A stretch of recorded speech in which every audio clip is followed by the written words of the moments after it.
votre nouvelle Vienne Actu, un tour d'horizon de l'actualité du pays viennois. Et comme chaque vendredi, on commence par votre météo.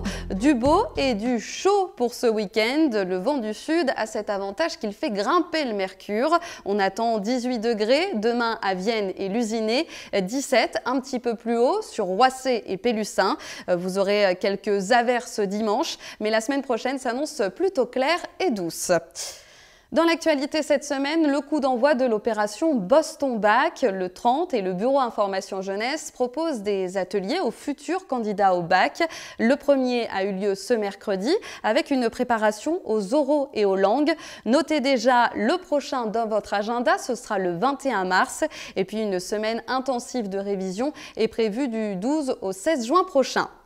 Il y a aussi eu pas mal d'animations axées sur la santé cette semaine à Vienne, avec une sensibilisation au cancer colorectal à la CPAM hier. Une grande exposition est d'ailleurs prévue pendant tout le mois de mars dans le hall de l'hôpital de Vienne. La journée mondiale du rein, c'était aussi ce vendredi avec des dépistages organisés par Calidial, un établissement spécialisé dans les maladies rénales à Vienne. Elle suit 500 patients chaque année, dont une centaine sous dialyse. Et enfin, notez déjà la semaine de sensibilisation aux dons de moelle osseuse. Elle commence demain et l'objectif est de recruter 3800 nouveaux donneurs en 2018 dans la région.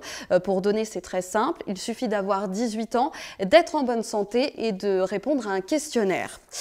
On passe à votre agenda du week-end avec le Choco Show, 4e édition, le salon du chocolat viennois. Il a commencé pour les scolaires ce vendredi et ouvre au grand public ce samedi et ce dimanche. 23 exposants sont dans la salle des fêtes. Il y a aussi des animations en ville, une exposition de robes en chocolat pour la première fois et des animations tournées vers les enfants avec un spectacle unique de Guignol et la gourmandise à voir donc ce samedi et ce dimanche après-midi. Ce week-end marque aussi le coup d'envoi du Festival d'humour de Vienne, 37e édition, avec 3 semaines de spectacles à Vienne, mais aussi dans les petites communes de l'agglomération. Et ça commence fort avec François-Xavier Demaison ce samedi soir au Manège. Il reste encore des places. Un mot de sport avec le derby régional. Le CS Vienne se déplace à Villeurbanne ce dimanche à 15 h. Et enfin, mon petit coup de cœur de la semaine qui peut aussi être du sport.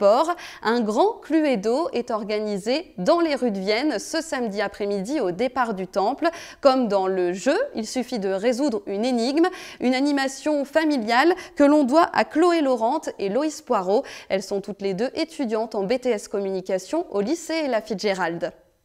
Alors on va partir au départ du temple pour trouver l'assassine plutôt de Ponce Pilate et partir du coup en enquête autour du temple de Vienne en passant par la mairie jusqu'au jardin de Cybèle où on aura toutes nos suspectes qui seront postées dans leur personnage.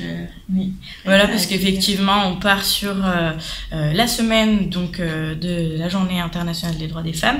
Et donc, on est parti sur une victime homme, mais que des suspectes femmes. Et donc, effectivement, ce sera une meurtrière et non un meurtrier. Voilà, et qui sera modernisé et qui sera mis en place autour de l'histoire donc de Ponce Pilate, qui est passé par Vienne. Donc, on peut supposer qu'il est comme dans notre intrigue, qui est mort à Vienne. Et quel succès, puisqu'il ne reste déjà plus de place. Vous pouvez quand même tenter votre chance en les contactant jusqu'au dernier moment en cas de désistement. Vous retrouvez toutes les infos sur la page Facebook Les Mystères de Vienne. Voilà pour l'information de cette semaine. N'hésitez pas à nous laisser vos commentaires, vos événements et vos infos sur la page de Vienne TV. On se retrouve vendredi prochain pour une nouvelle Vienne Actu.